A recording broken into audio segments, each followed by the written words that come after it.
In 1989, I think, things were going fine. I mean, the shop was booming. I was out here with George in this building in the shed here. He was, climbing up on top of the piles and moving things around with me and telling me where to put stuff. And I think the next day he had a stroke.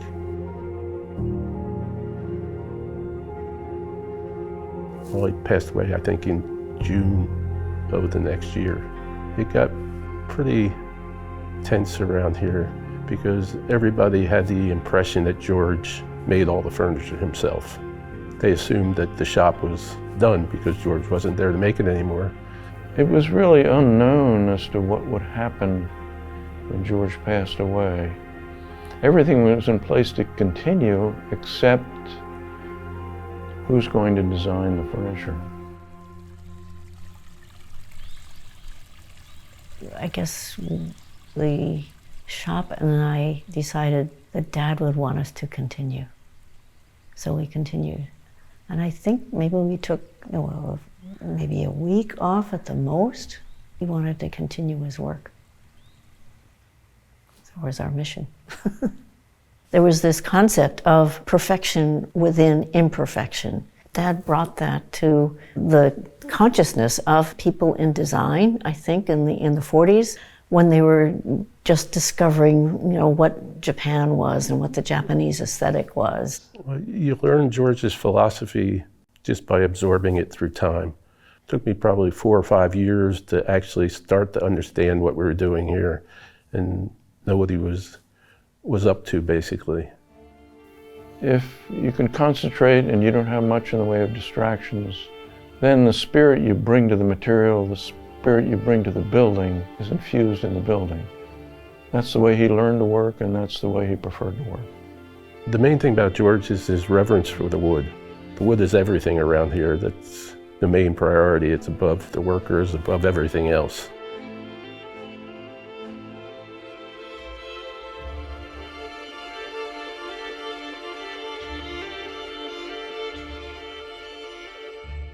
Sometimes it feels like you're walking through a forest. Dad used to say the wood used to speak to him. And sometimes you feel like maybe this piece of wood is trying to say something and you have to help it speak.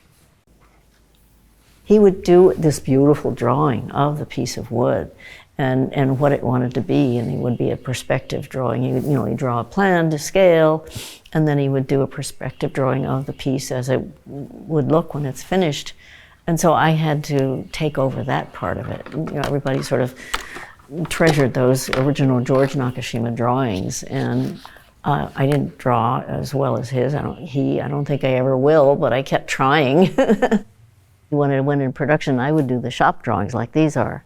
And the shop drawings are, there are details you have to work out, and I would have to ask him. And then after he died, I couldn't ask him anymore. That was kind of scary. A few years after George passed away, I could see the confidence growing, and she'd come and talk to the workers about how we did the joints and things like that. So she was learning the woodworking part of the business besides the design. And she was growing, and you could see her getting better, and eventually she came out with her own line of furniture. I think George was preparing her. Of course, she grew up with him in a very small house, seeing what he did every day. The life and the work were integrated. There are all kinds of memories. I never actually slept here. I slept in the room next door. The one on the left is my grandfather, and the one on the right is my grandmother. My parents slept here, and my mother's teddy bear collection is still sitting on this shelf. In her later years, my brother thought that she needed, since after my father died, he thought she needed comforting things like teddy bears, so she has a whole collection of teddy bears in that corner. On this side of the mural, I drew, I thought it looked like our house. And my fantasy, I guess, was having horses and cows and, a farmhouse. I think George was training her all along to eventually take over, but I don't think it was ever really front of mind. He insisted that she study architecture when she went to Harvard, sent her to Japan for further studies. Living in Pittsburgh, he enticed her back by saying he would build her a home here. All those are indications that he wanted to be close to her and wanted her to be part of his way of life. And I think with the pool house mock-up, that was his intention for me to go into architecture. And he believed that architects should know how to build. I must have helped with the concrete and the block and the stones as well. Yeah, the mortaring looks a little sloppy. That's probably me.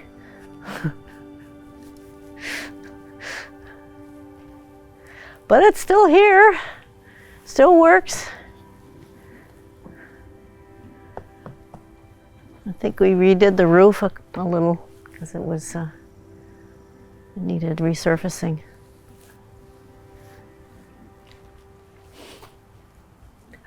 One of my early lessons in architecture.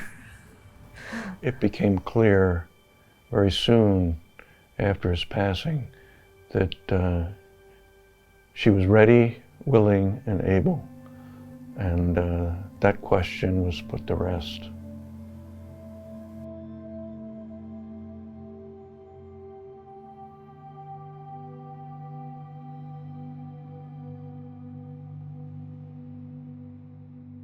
Working with your hands in this day and age, and working with your eyes and hand tools, as well as, you know, some machinery, is really important to just keep our hands on reality.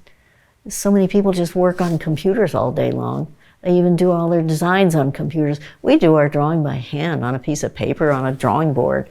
And well, I think that's important. It trains your eye, trains your hand. When you are transferring something with your eye and your hand to a piece of paper, it's a different process than if you're just doing things on a screen. And the same with woodworking. It's you're in touch with the material. You're actually working on something that was alive, that has the potential of having another life. It's a wonderful thing, and I do hope it continues, because I think it's really important.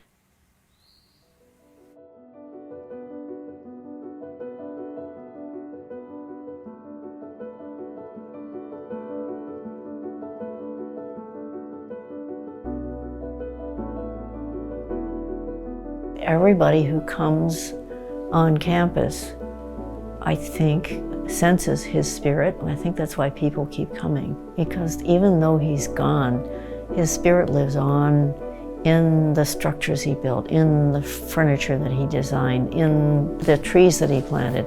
You can sense his presence in everything. He was very clear about this, saying that our spirit was here in this place. And of course, in what we do, it's as if he's still here.